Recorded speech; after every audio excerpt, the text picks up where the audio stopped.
Olá, muito bem-vindos ao podcast. Meu nome é Vitor Basile, sócio da RV4 Investimentos, e hoje a minha missão é justamente conduzir esse painel dentro do podcast, que é um podcast que foi criado para poder ajudar você a transformar insights, transformar mentalidade, transformar informações em grana no seu bolso.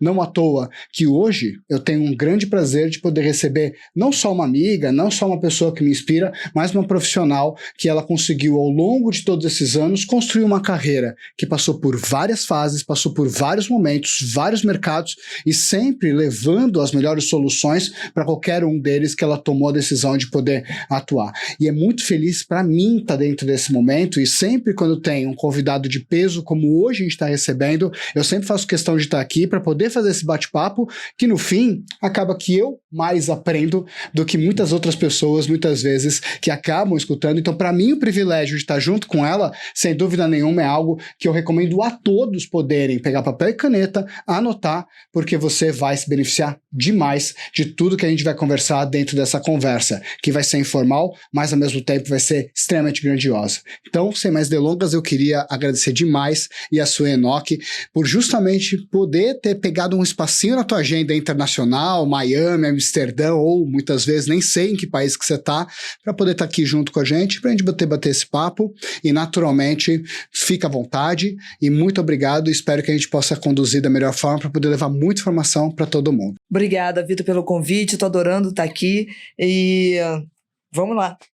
Bom, acho que antes de mais nada, eu acho que é muito importante você poder passar um pouquinho como que você se apresenta, até para que todo mundo possa conhecer um pouco mais de você, porque naturalmente você fica muito nos bastidores, conduzindo negócios, conduzindo negociações, conduzindo empresas, e eu queria entender um pouquinho como é que você se apresenta para que todo mundo possa conhecer um pouquinho hoje da Yasue e naturalmente um pouquinho desse background. Vamos lá, vou falar para a câmera, porque você já me conhece tudo, então eu vou falar para quem não conhece ainda. Meu nome é Yasue, eu comecei, na verdade, fazendo tecnologia da informação, que é uma coisa que, hoje em dia, eu nem sei como é que eu entrei nesse negócio, e eu fiz a tecnologia de informação, comecei estudando na PUC, e logo já arrumei estágio dentro da área de informática. Fiquei enlouquecida, porque era uma cadeira que, assim, tipo, é um assunto que eu gosto muito, tecnologia, mas você sempre começa da programação. E a programação me deixava muito louca, porque, assim, tipo, eu não conseguia entender como que você vai trabalhar decorando código, decorando uma coisinha para chegar no final. Então, eu queria logo passar essa parte do código, mas você não consegue passar de estagiário para diretor dentro da área de tecnologia, e aí eu fui moldando. Passei pelo Citibank, que é uma coisa totalmente diferente do que eu faço hoje, mas que me deu um ensinamento muito bom. Hoje em dia eu estou no mercado de mídia e entretenimento, já trabalho no mercado há mais de 15 anos, 20 anos. Trabalhei na Globo durante um tempo, hoje eu tenho uma empresa própria e depois que eu saí da Globo eu montei uma empresa para, na verdade, trazer as empresas de fora do Brasil para facilitar essas empresas a fazerem negócios no Brasil e América Latina. Eu também atuo como diretora de novos negócios e business development de uma empresa, de uma EdTech americana, fazendo negócios também na América Latina, e também sou presidente da Abbott, Associação Brasileira de OTTs e Streamings, o cargo que eu assumi, a posição que eu assumi voluntariamente há 1 ano. Muito bem, a gente vai passar por vários deles, mas antes de entrar na carreira profissional, acho que até voltando um pouquinho, eu acredito que eu conheço você há 11, 12 anos, pelo menos. Acho que uns 12 anos que a gente se conhece. Conheci primeiro a Yasue através do marido dela, depois a gente acabou tendo uma amizade, né? Eu, Yasue e o Rafa, marido da Yasue. E algo que sempre me chamou muita atenção é que é impressionante como sempre eu descobri coisas, né, a respeito de você ao longo do caminho. Eu acho que, assim, depois a gente fala um pouquinho de, né, como você é uma das pessoas mais atualizadas que eu acabo conhecendo, mas acho que voltando um pouco à infância, né, eu queria muito que você pudesse colocar até o contexto do seu pai também, porque é uma curiosidade que eu acho que depois a gente acaba puxando algumas características até que eu sempre visualizei muito, né, das artes marciais, até na questão que você toca de perfeccionismo, a intensidade, dedicação ao trabalho, que eu acho que sempre são insights muito valorosos, né? Mas eu queria muito que contextualizasse um pouquinho, né? Para quem não sabe, né, e se eu estiver falando alguma coisa errada, você me corrige, mas o pai da Yasue trouxe praticamente, foi uma das pessoas que trouxe o karatê, uma das modalidades de karatê para o Brasil. É uma família, né, que um dos tios da Yasue, ele é tão famoso no Japão que você procura vídeos, né, que é da família Enoki, que ele dá soco nas pessoas, porque isso acaba dando sorte, né, para as pessoas elas poderem tocar. E quando eu olhei isso, e eu sou aficionado por artes marciais, né, a Yasue é uma das histórias que eu mais procuro. Então, acho que primeiro eu queria muito ouvir um pouco dessa história, um pouquinho dos ensinamentos que isso trouxe para ti, e como, de certa forma, esses ensinamentos te ajudam também nos caminhares da sua carreira, Yasue. Então, vamos lá. Vamos pensar uma criança nascida no Brasil, morando no Brasil, cujo pai era japonês tradicional, aquele japonês rígido, nascido em 1940, e a mãe brasileira, mistura de... meu bisavô era italiano, então a gente sempre teve aquele quê de italiano na família, de juntar e fazer os almoços juntos, e minha avó preparava macarronada com carne assada e todo mundo sentava na mesa e conversava, e a gente gesticula muito, a gente fala muito, às vezes... Tipo, a gente tá na mesa, o pessoal acha que tá brigando. Imagina o clash que teve entre essa cultura com meu pai, que era super rígido, super certinho. Então, para uma criança que não conseguia interpretar tudo isso e ter a seu próprio estilo, não foi muito fácil. Então, imagina, eu quando criança, eu fico brincando que quando era criança, eu era... feia, pobre, magra e japonesa. Óbvio que eu tinha bullying pra caramba na escola, não tinha como não ter. Mas, e assim, tipo, era muito diferente. A minha infância foi exatamente assim, muito confusa, porque meu pai sempre tinha aquela rigidez, então toda vez que meu pai estava em casa, era sempre, né, ele falava assim, aqui é Japão. Quando meu pai saía, era Itália, aquela bagunça. Então, eu demorei um pouco até pegar o meu próprio estilo e pegar um pouquinho de cada cultura. Perfeito. E acho que até para poder levar um pouco, né, essa rigidez, de certa forma, você acredita que isso, dentro do lado profissional, isso é algo que você leva? Você leva mais esse lado italiano ou você leva mais esse lado japonês? Um pouco ou você acaba cada. compensando um pouco isso? Eu acabei fazendo um pouco de cada, eu acho que foi mais um modo de sobrevivência do que qualquer outra coisa, né, Vitor? Porque... da disciplina japonesa, né? Todo mundo fala da disciplina japonesa. E você pontuou muito bem, minha família é uma família de artes marciais. Não somente o fato da minha família, por parte de pai, ser japonesa, né? E já ter a disciplina, a rigidez, mas quando você faz uma arte marcial, você sabe muito bem que você tem uma disciplina mais rígida do que as pessoas que não praticam artes marciais. Então, além disso, né, eu acho que eu me acostumei muito a ter... Foi como meu pai falou, é Japão. Então, eu tinha que, desde saber tabuada, se não, tinha um chicotinho do lado, que meu pai... E assim, tipo, e de boas, não é nada de espancamento, que nem o pessoal fala hoje em dia que não pode bater em criança. Assim, tipo, uma coisa tranquila, leve, mas dava medo. Só um pouquinho Japanese style. Mas funcionou, porque eu fiquei realmente com aquela disciplina de tem que ter. E tem uma coisa na cultura japonesa também, que é a questão do nome, né? A questão do sobrenome. O japonês leva isso muito a sério, que você tem que prezar pelo seu nome de família, né? Então, só para vocês ter uma ideia, só para contextualizar, você sabe muito bem que o Japão ainda tem um número muito grande de suicídios, né? E como é que o governo fez para reduzir esse número? Obviamente, primeiro, mandando a conta, né, do problema de ter uma pessoa, né, morta na rua, mandando a conta para a família e colocando o nome da família também no jornal, né? Então, isso realmente tocou e o pessoal não quer ter o nome exposto, não quer ter o sobrenome manchado ou sujo. Então, acho que isso aí é uma cultura muito diferente da nossa, né, daqui do Brasil, mas eu já tenho essa cultura. Meu pai já tinha essa rigidez toda. Meu nome é Yassuê, não ajuda. E ainda por cima, hoje eu trabalho no mercado de mídia e entretenimento, de tecnologia para mídia e entretenimento, onde você vai nos congressos, tá todo mundo de terno e eu de vestido vermelho. Então, além de ter um nome diferente, eu sou uma das poucas mulheres de tecnologia. Geralmente o pessoal vem de engenharia, de TV, e geralmente é homem. Então, realmente, na minha cabeça, eu não posso fazer nada de errado, porque o pessoal vai lembrar do nome da Yassuê, com certeza. Então, eu acho que isso é uma coisa que acabou ficando, a coisa boa, assim, e o perfeccionismo também, né? Assim, eu não tenho tanta neura, tem que ser a melhor, né? Nunca precisei ser a melhor da turma, mas eu tenho que ser boa o suficiente para atender aquilo que estão esperando de mim.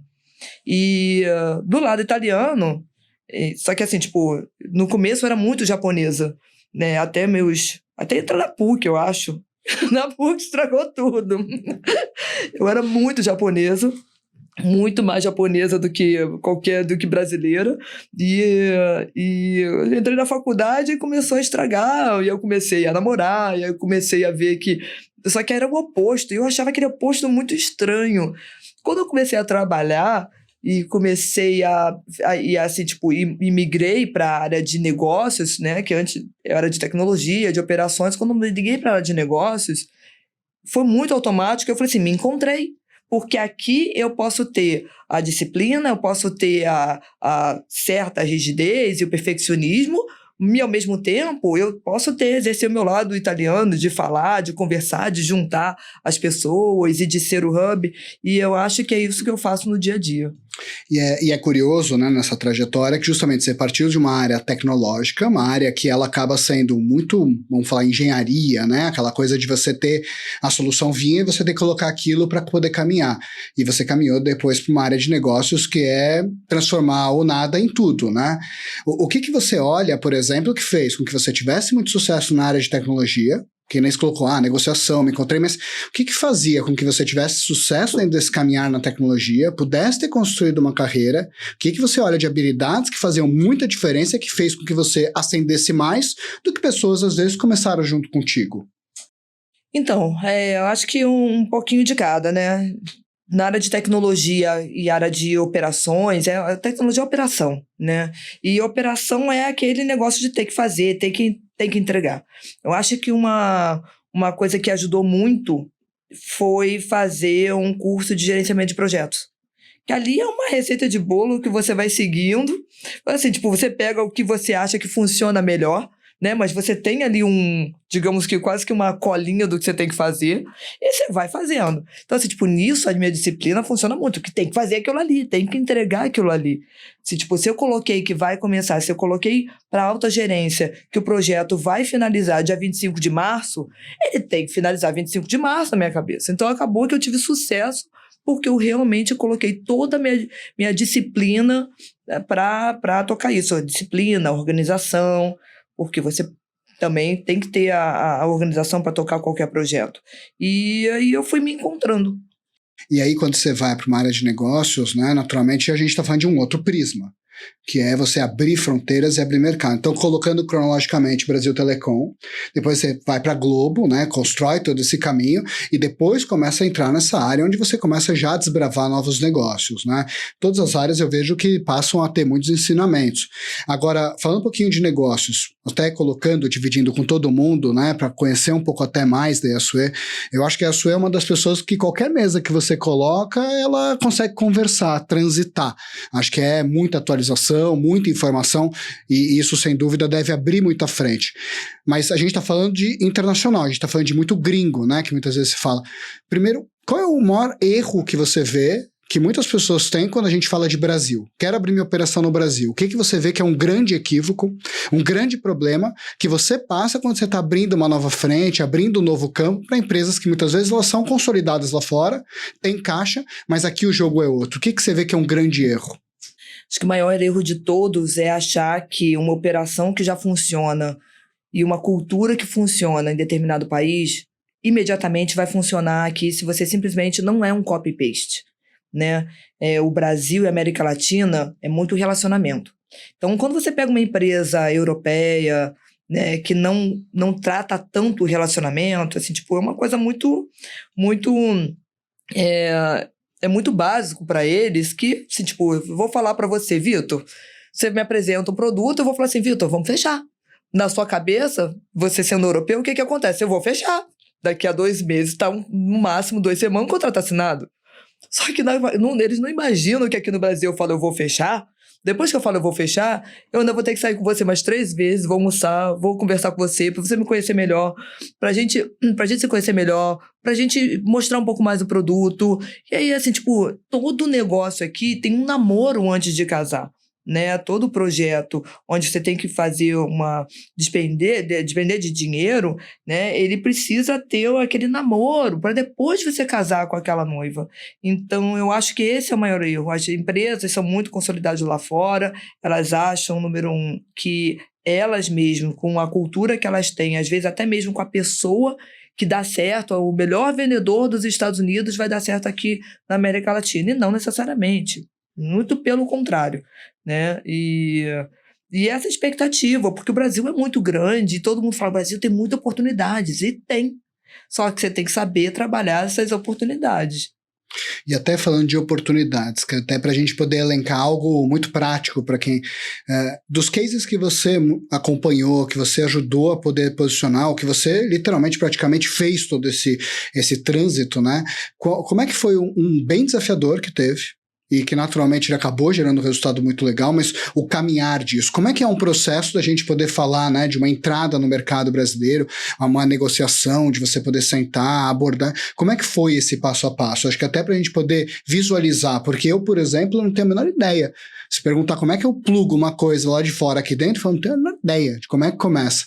Como é que é esse passo a passo e um case, né, que você participou, que foi incrível? Eu vou falar um daqui de fora, daqui do Brasil para levar para fora e um de trás, porque é até muito parecido. Por exemplo, a gente, na época da Globo, eu era responsável por toda a parte de operação da área internacional da Globo.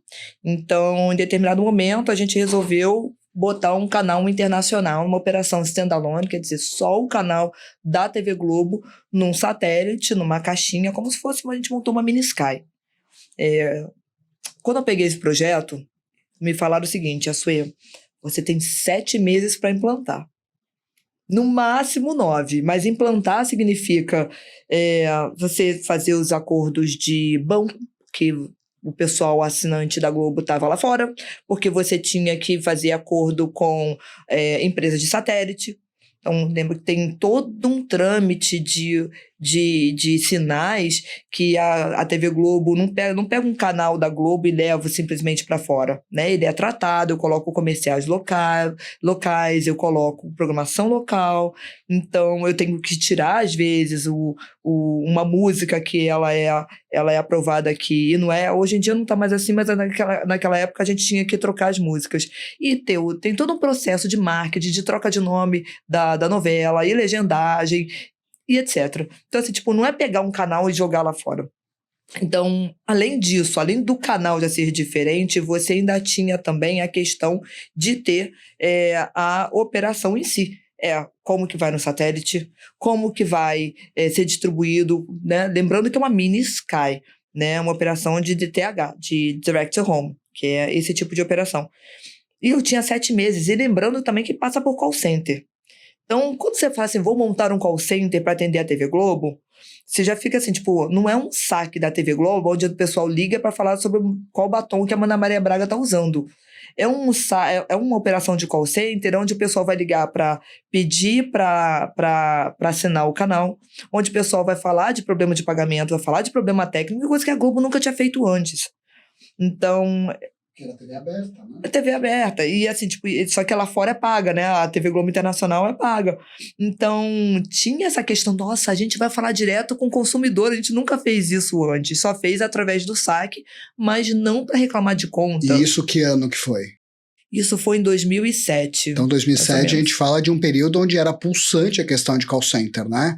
Não era que nem hoje, que tem 1 milhão de funcionalidades de URA, por exemplo. Não, era um call center no auge, E né? a gente tinha também que ter um call center poliglota, porque se você pegar a base de assinantes da Globo Internacional, né, A maioria é brasileiro que mora no exterior. Ok, mas brasileiro, geralmente, que foi trabalhar? Não. A grande maioria são brasileiros, brasileiras, que casam com estrangeiros e que ficam morando lá fora, se mudam para lá. E, às vezes, esse estrangeiro com quem a brasileira se casa, ele não dá o cartão de crédito para a esposa. Ele que resolve. E, então, ele que resolve todos os problemas. Então, muitas vezes, o call center tinha que ser... Muitas vezes, não. O call center tinha que ser poliglota, porque lembrando que era Europa. Então, tinha gente em Portugal? Tinha, mas também tinha gente na Itália, tinha gente em outros países, em todos os países da Europa e norte da África. Então, realmente foi desafiador. Eu tive que conhecer como é que cada cultura funcionava, lembrando também que para instalar a anteninha, a gente precisava fazer acordo com os antenistas locais. Então, o pessoal que fazia a instalação na casa do assinante da TV Globo tinha que resolver as questões da própria Globo, porque, de novo, a Globo nunca tinha ido para falar com o público naquela época. Era a primeira vez que estava dando a cara, assim, tipo, a tapa, né? Tipo, abrindo espaço para a pessoa poder reclamar. E tinham os nossos VIPs, que eram os jogadores de futebol, Rubem Barrichello, o pessoal da família Marinho, né? Que tinha uma fila, precisava de um tratamento diferente. E eu tinha que treinar esse call center, né? Eu tinha que ter situações para treinar sobre tudo isso. Então, é claro que a gente só conseguiu fazer isso tão rápido porque eu tive o apoio da época do presidente da Sky, que é meu amigo até hoje, Ricardo Miranda, que você até conheceu um dia no aniversário meu. E ele me deixou ficar de carrapato na operação, e eu fiquei de carrapato na operação debugando todos os problemas possíveis de call center, vendo todos os processos, adaptando tudo, e a gente conseguiu colocar a operação no ar em 7 meses. Mas conhecendo a cultura de cada local e vendo como é que funcionava a Globo em cada país. Cada país era de um jeito e adaptando. Então, realmente, isso aí foi Na verdade, esse é até parte de um elevator pitch. Quando pergunta, o que você fez de legal? Essa é uma coisa que eu faço que realmente foi muito legal, foi muito diferente. Montar uma operação dessa em 7 meses não é simples. E você acha que foi o momento mais difícil que você teve de execução na tua carreira, por exemplo? De operação, sim. Foi o mais difícil. E então, acho que até indo para a questão de como a gente transforma o difícil como fácil, e até dividindo também junto com todo mundo, acho que uma habilidade muito interessante que você tem é justamente a tua habilidade de abrir portas, né? A tua habilidade de criar relacionamentos. Porque a gente está falando muitas vezes de um canal, a gente está falando de um projeto, mas como é que acessa? Quantas pessoas gostariam de acessar esse projeto? O que eu queria muito conhecer dessa mentalidade é como que uma pessoa que se agora tiver, por exemplo, né, ouvindo a gente como um cliente da RV4, uma empresa, como que ele consegue aumentar esse relacionamento dele e transformar esse relacionamento que possa migrar de relação para relacionamento para que ele possa gerar negócios para ele. Como é que é muito esse mapa mental seu de como é que você cria esse passo a passo para que transforme às vezes um oi, tudo bem, uma troca de cartões em um possível negócio, um deal? Como que você tem isso daí? Como é que é muito... Não sei. Não sei, muito bem. Então, não sei. Não, né? Sei. Não, brincando aqui, voltando então, um pouquinho. Só anote o não sei, tá? Não, mas voltando aqui, claro que brincadeiras à parte, é o rapport, né? O segredo de tudo, eu acho que é o rapport. E você sabe, eu gosto de... Eu vou no show de rock, eu vou no show de música clássica, eu gosto de tudo um pouco. E eu sou muito curiosa. Então, eu gosto de saber do que você tá lendo, eu gosto de estudar as pessoas. Então, eu realmente fico brincando que eu tenho um superpoder, que quando eu tenho isso, realmente eu acho legal que todo mundo pergunta e isso eu acho que realmente ajuda. Mas um dos meus superpoderes, por exemplo, eu fico com você durante 1 hora, eu entendo você um pouco. Eu consigo captar qual é a sua essência, eu consigo captar do que você gosta, como é que é o seu jeito, como que seria a comunicação com você. Então, eu preciso de um tempinho só e eu consigo te interpretar. Dali é o rapport. Então, a gente pode falar que, de certa forma, é uma boa ouvinte. Que eu estou escutando, que a pessoa naturalmente quer, e depois acaba que eu vejo qual é o caminho que você vai seguir. Ouvinte e tem a percepção também, né? A observação. Eu sou uma boa observadora. Então, Eu saio daqui sabendo que tipo de relógio que você gosta, qual o tipo de seu estilo de roupa, se a gente vai jantar daqui a 5 meses e janta de novo daqui a 5 meses, eu vou saber qual é o seu vinho preferido. E eu acho que isso ajuda bastante, porque acaba criando uma conexão. Então, quando eu vou conversar ao longo da conversa com o executivo, eu já vou sabendo, eu já vou interpretando aquela pessoa e vou adaptando, e não é fazer uma coisa fake, não é isso. Sim. Eu realmente converso do faxineiro da empresa até o presidente da mesma forma, né? Claro que sempre tem o meu jeito, o meu estilo, mas eu acho que o rapport faz muita diferença. Então a gente pode colocar até para que um relacionamento você vai ter que ter intencionalidade, não que seja ruim, mas naturalmente você conduzir a coisa melhor do que muitas pessoas que acabam, deixa tocar, vamos ver. Então essa intencionalidade você acha que é uma chave muito importante que tem? Eu acho que eu falo brincando, não sei, é porque para mim isso é muito natural. Porque eu acho que eu já me acostumei fazendo isso durante muito tempo, né? Então hoje para mim eu não penso para fazer isso, não me esforço para fazer isso, mas eu acredito que sim. E quando você pensa muito no ambiente que você está, como você mesmo sinalizou que é muito masculino, muitos homens que trabalham dentro de todo esse ambiente de entretenimento, de mídia, você acha que por ser mulher facilitou, dificultou ou teve outras barreiras que você teve que aprender a lidar? Os dois. Né?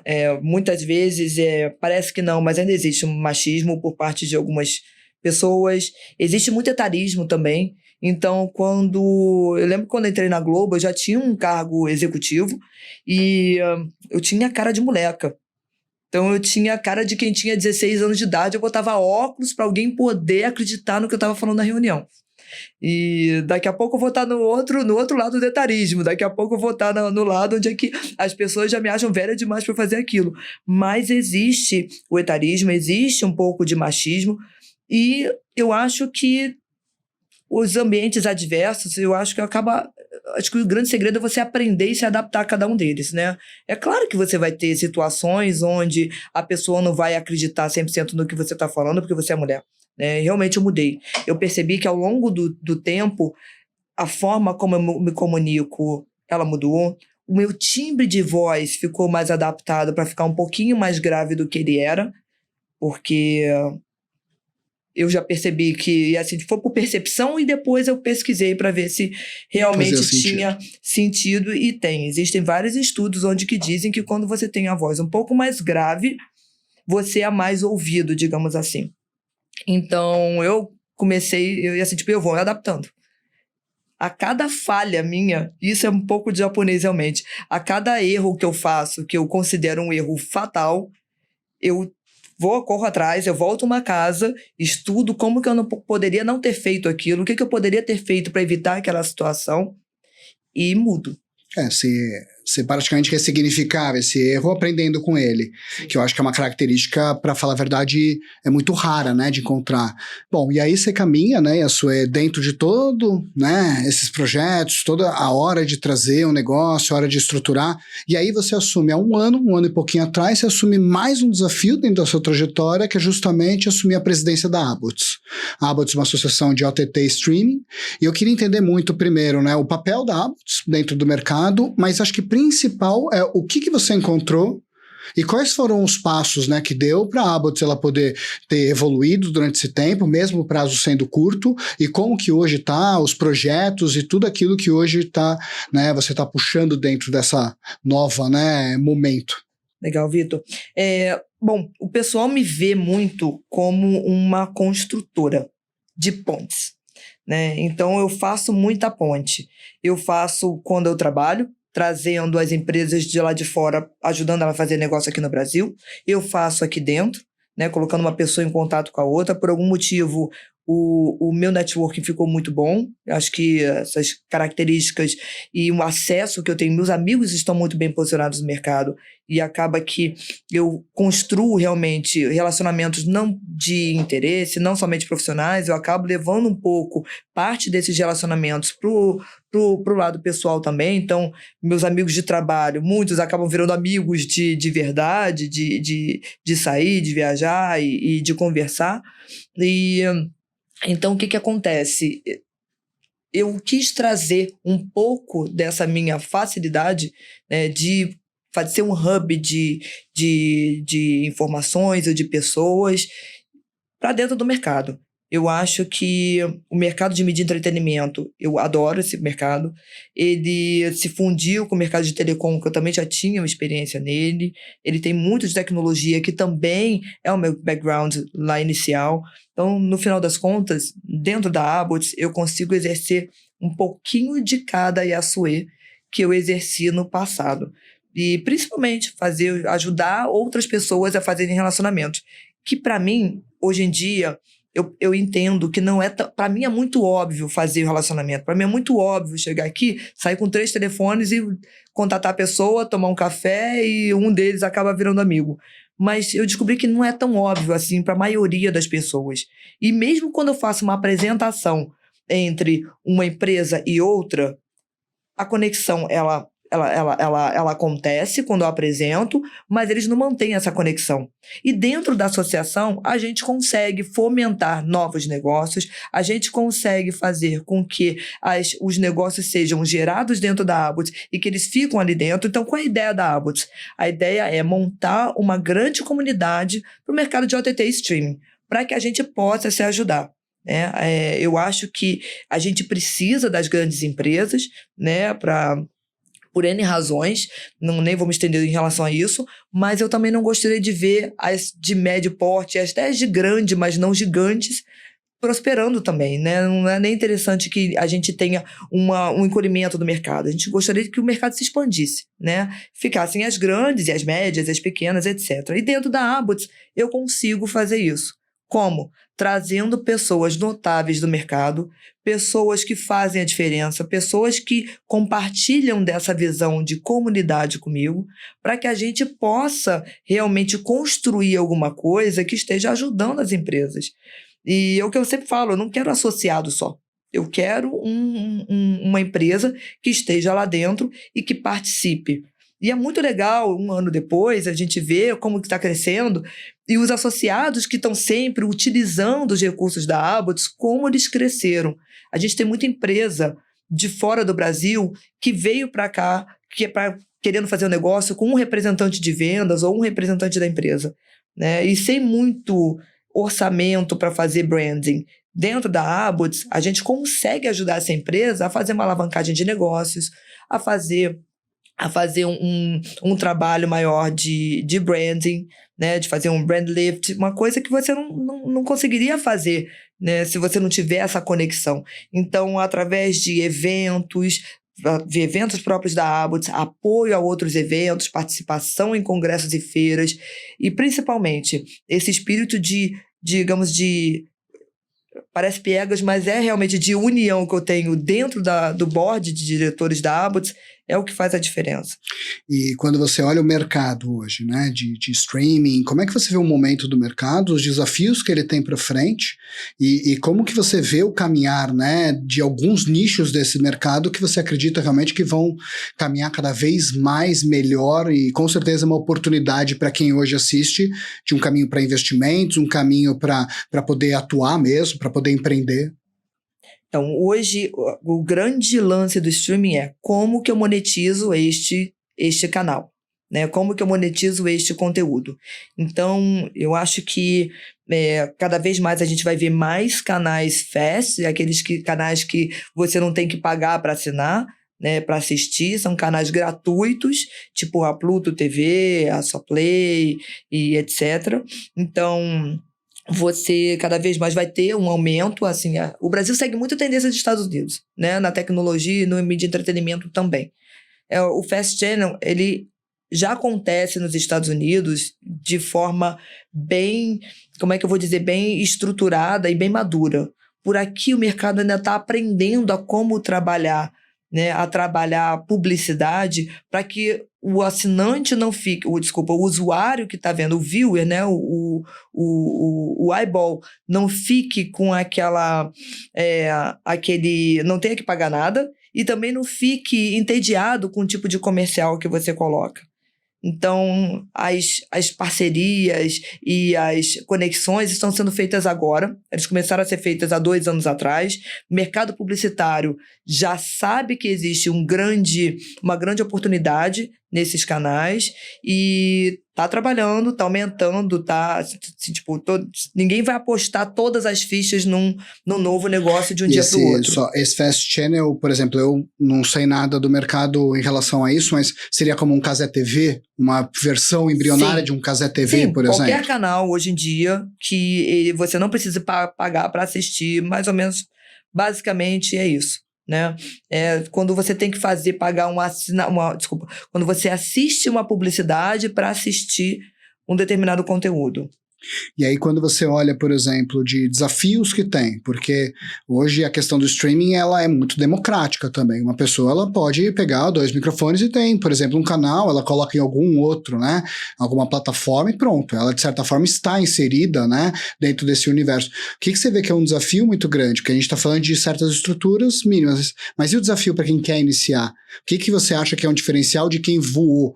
Das empresas que hoje você tem na associação, que tem algumas que são médias, maiores, menores, mas o que você vê que é o diferencial que faz uma pessoa conseguir sair do embrião e realmente criar um negócio? Eu acho que o mais importante de tudo é a empresa não ter a mentalidade de que, voltando até um pouquinho, né? Lembra que quando eu falei que as empresas lá de fora, elas querem vir para o Brasil e fazer um negócio e começar a ganhar dinheiro em 2 meses? Isso não acontece nesse mercado. Né? Assim, tipo, qual é o investimento que você faz? Você vai saber responder muito melhor que eu. Qual o investimento que você faz que você tem um retorno dele em 2 meses? Assim, tipo, pode até existir, mas ele é muito difícil de ser encontrado. É a mesma coisa em todo lugar. Então, você tem que ter a mentalidade que você precisa colocar um canal no ar, que ele vai demorar para monetizar, que você tem que trabalhar diversas ações em paralelo, você tem que trabalhar o branding daquele canal para que ele fique conhecido, você melhorar a sua grade de programação, você tem que entender o que o usuário quer assistir, né? E eu acho que a gente está entrando numa fase da publicidade que vai ajudar muito, que cada vez mais hoje você assiste qualquer comercial que vai no ar. Né? A publicidade ela ainda está num processo, né, de maturidade. Então, daqui a pouquinho, a gente vai começar a ver formas avançadas de fazer inserção de publicidade dentro do streaming. Por exemplo, você vai num varejo qualquer, vou dar um exemplo aqui, Magazine Luiza, e faz uma compra de fralda. Então, se eu sou uma agência de publicidade que estou fazendo uma campanha de viagem para Dubai, muito provavelmente o Vitor não é o meu alvo, porque ele está com uma criança, ele está com uma bebê em casa. Então, é direcionar uma campanha publicitária para quem realmente faça sentido estar assistindo aquilo. E assim, você assiste aquele comercial que faz sentido para você. Você realmente engaja com aquele comercial. A partir do momento que você coloca modos que a gente chama de modo avançado de addressable TV, né? Você coloca uma publicidade dentro de por exemplo, se eu assistir uma publicidade, estou procurando um apartamento, eu começo a assistir uma publicidade, um comercial de uma construtora, de um empreendimento novo, etc. Bingo, você achou o negócio. Você praticamente está fazendo aquela venda ali. Então, é claro que vai ficar mais agradável para o pessoal assistir, né? Pro viewer assistir, vai ficar melhor para a plataforma de streaming, que vai monetizar melhor, e para a agência também, porque vai acertar o público-alvo e ter um retorno melhor na marca. E acho que já caminhando para o encerramento, a gente podendo caminhar para a gente poder concluir, a intenção é que o episódio ele seja curto, que a pessoa ela possa, durante o trânsito, ela ter essa informação, e para mim, para falar a verdade, foi muito rico, porque muito do mercado não conheço, e ao mesmo tempo eu vejo o tamanho do potencial que tem.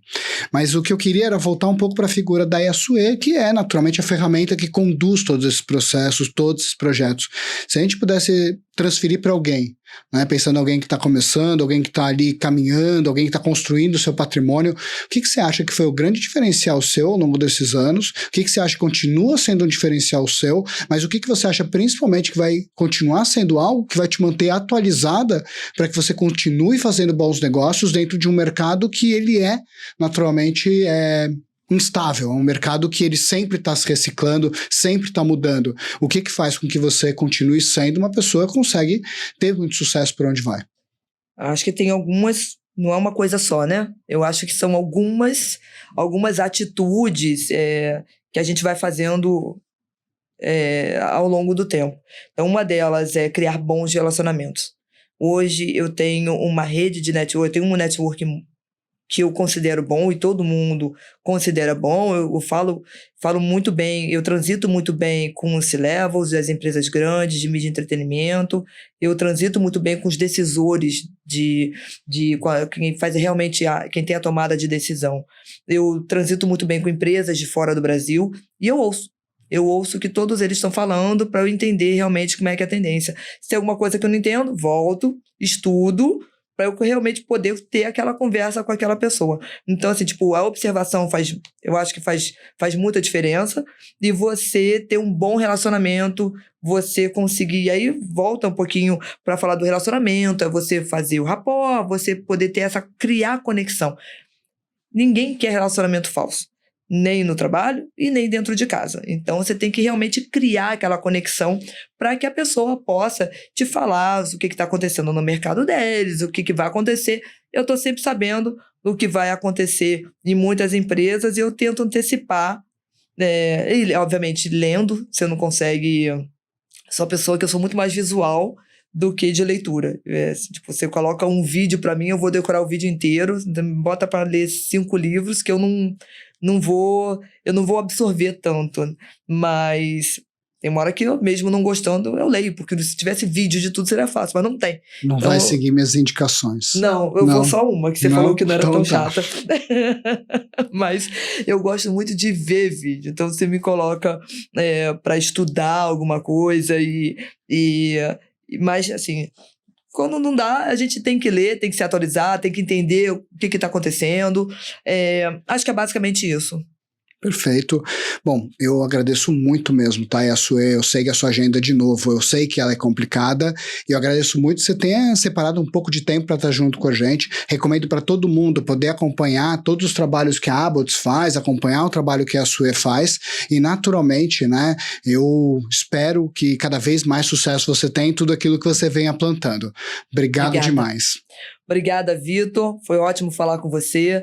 E vou deixar aqui um recadinho para quem estiver assistindo. Quem quiser saber um pouco mais do mercado de mídia e entretenimento, a associação tem um podcast. A gente vai começar com webinar também, mas dá uma olhadinha no canal do YouTube.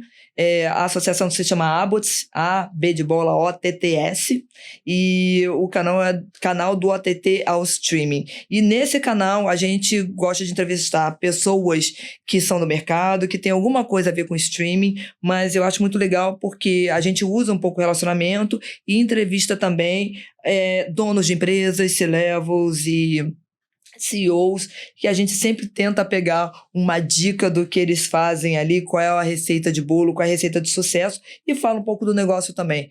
Então, sugiro seguir a Abots tanto no LinkedIn quanto no YouTube. Perfeito. Fica aí a dica, aproveitem. Para você que acompanhou tudo que a gente falou, recomendo que você possa ouvir de novo, encaminha para as pessoas que naturalmente hoje estão construindo um caminho cada vez maior, e espero que muitas informações, muitos insights que foram colocados aqui, você possa poder aproveitar para poder crescer ainda mais. Grande abraço e continua seguindo o canal para que você possa ter o melhor de vários mercados e principalmente que você possa transformar isso em muito sucesso.